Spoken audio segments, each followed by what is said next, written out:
Things aren't looking too good as we approach the government's so-called last leg of the coronavirus marathon as we hurtle towards what's supposed to be the day where all COVID restrictions are lifted on June the 21st. But just around the corner is New Year's Eve, and medical professionals and experts are really warning and encouraging the British public to stay at home and not to mix with other households. First off, let's talk about Boris Johnson and his roadmap out of lockdown. We've heard the term level up so many times from Boris Johnson, the Prime Minister. That political slogan that won the Tory party so many votes back in the general election.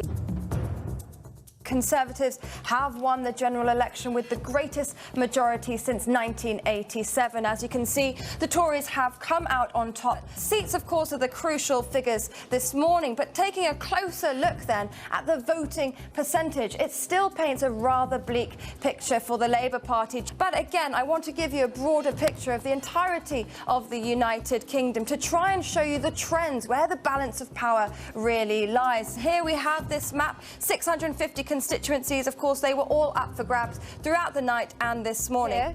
We came over here and the security man prevented him from speaking to us. Why won't you let them speak to us? If they want to speak to us, they can speak to us. If you wanted to say no, you can't see. I need to talk about the security, see no. It seems like it's unfolding right now. The security guard has asked for backup already, and we've only just been here for a few minutes. Well, quite frankly, it was only ever going to be a matter of time until we were reporting of outbreaks of COVID-19 within Napier Barracks. The High Court will decipher whether or not the Home Office acted illegally. A big victory then for asylum seekers. It's a monumental decision that could change the lives of asylum seekers right here in the United Kingdom forever. Shadia, tell us then, what is it looking like where you are?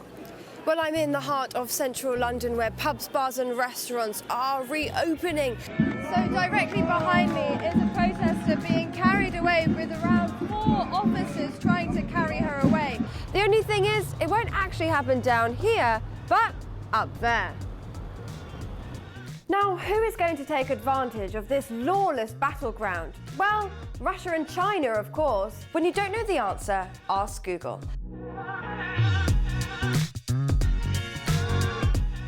Well, the trip across the bridge would normally take about a minute or so by bicycle. There were so many messages to juggle. Go to work, but stay at home. Eat out to help out, but don't socialise. Kickstart the economy, but stay in your bubble. It's nearly the bank holiday weekend, and while the weather forecast is, as usual, awful, that won't stop Brits flocking to the pubs. If you look further beyond, across here, you can see there are hundreds of tents, an 80-seat majority in the Commons.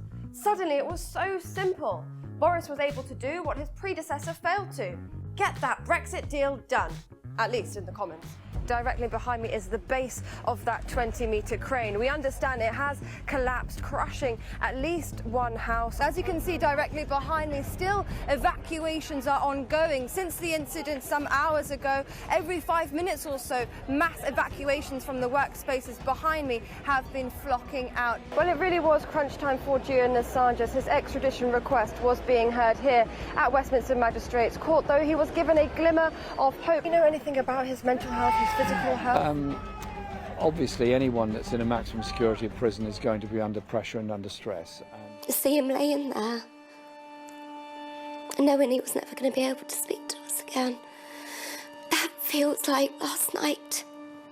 Well, it's a deeply sad day for the policing community following the tragic loss of a colleague in the early hours of this morning. At my way in front of me is the port, but all these lorries are completely stacked up. We have been told, though, throughout the day that the UK and the French government were on the border of brokering a deal. Well, Dover has been completely let down as the government has totally lost control over the English Channel. That's according to Kent County Council. Many people are not even wearing life jackets across the world's busiest shipping lane, at least 20 miles long. So when people say it's a life-threatening journey, it's not an exaggeration.